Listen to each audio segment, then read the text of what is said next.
मैं सोच रहा था कि तुम्हें कुछ कहूँ। हाँ कहो। देखो रेखा, हमें तो किसी चीज की भी कमी नहीं है, इसलिए मैं कह रहा था कि तुम वकालत छोड़ दो। क्यों? क्योंकि मुझे साफ दिखाई दे रहा है हम दोनों कोर्ट में जिस तरह से एक दूसरे से लड़ रहे हैं, इससे एक दिन ऐसा ना हो कि हम दोनों में सच में झगड़ा हो जाए। इसलिए मैं कह रहा था कि तुम सुमन के साथ घर में ही रहो, मैं भी काम के बाद घर लौट आऊंगा। तुम मुझे प्यार करोगी, ख्याल रखोगी, मुझे खुश रखोगी, और फिर ये तो एक पत्नी का धर्म है ना? इसलिए मैं कह रहा था कि रेखा, तुम वकालत छोड़ दो। समझ लो, पति होने के नाते तुमसे बस मेरी यही एक रिक्वेस्ट है। ठीक है, तुम अगर नहीं चाहते हो तो मैं नहीं जाऊंगी, पर एक वादा करना पड़ेगा मुझसे। बोलो।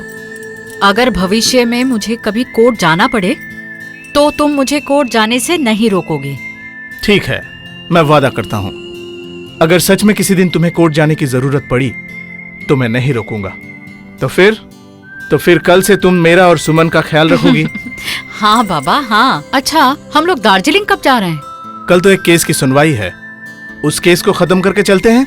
यहाँ से ट्रेन से सिलीगुड़ी और फिर दार्जिलिंग। मिस्टर पीटर, आपके परिवार के साथ इनका क्या संबंध है? मेरे घर से इनका एक बिजनेस का संबंध था। कैसा बिजनेस? वो तो मुझे नहीं पता, लेकिन उस दिन मेरे पापा और आना के बीच बिजनेस के लिए कुछ कहासुनी चल रही थी। मेरे पापा बोल रहे थे कि तुम और मैं इस बिजनेस के बराबर हिस्सेदार हैं। बिजनेस में लॉस हुआ है, अब पैसा क्यों वापस मांग रहे हो? जब मुनाफा का फायदा उठाए हो तो नुकसान की भरपाई भी तुम्हें करनी होगी। राणा ने गुस्से में आकर कहा कि मैं कुछ नहीं सुनना चाहता। 2 दिन के अंदर अगर मुझे पैसा नहीं मिला तो मैं तेरा खून कर दूंगा। धमकी देने के बाद राणा घर से निकल जाता है। मैंने पापा को बोला पुलिस में खबर दें। पापा बोले वो तो देना ही होगा। पापा अगले दिन पुलिस के पास जाने के लिए घर से निकले, फिर कभी नहीं लौटे। बहुत ढूंढने के बाद अगले दिन रास्ते के किनारे डस्टबिन में उनकी लाश मिलती है। योर ऑनर, पीटर के मुताबिक मिस्टर विक्रम चौधरी ने थाने में जाकर यह रिपोर्ट दर्ज करवाया था कि मिस्टर राणा उनका खून करना चाहते हैं। थाने से उस रिपोर्ट की कॉपी मैं लाया हूं।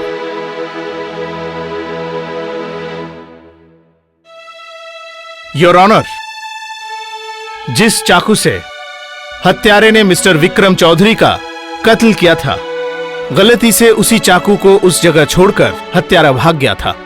बाद में पुलिस उसे बरामद करके फॉरेंसिक लैब भेज दी और उस चाकू के ऊपर हत्यारे के जो हाथों के निशान मिले हैं, उसके साथ मिस्टर राणा के हाथों के निशान हूबहू मिलते हैं।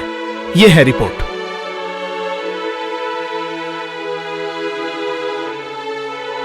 योर ऑनर, अब शक की कोई गुंजाइश ही नहीं कि मिस्टर राणा ही मिस्टर विक्रम चौधरी के हत्यारे हैं।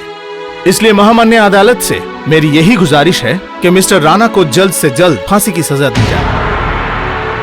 That's all your honour.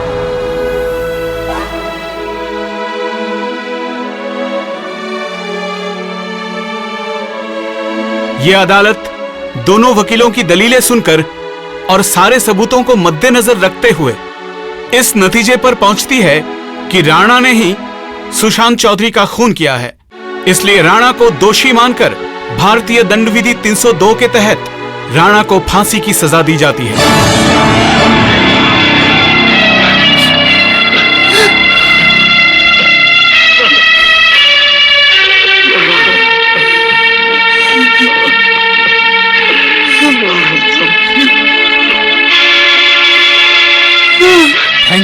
Thank you very much. चलिए चलते हैं।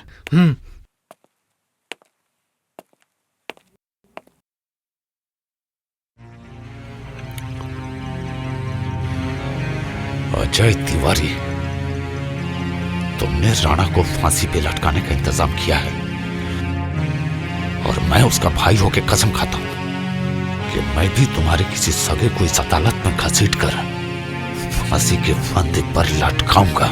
कसम है मेरी मां की।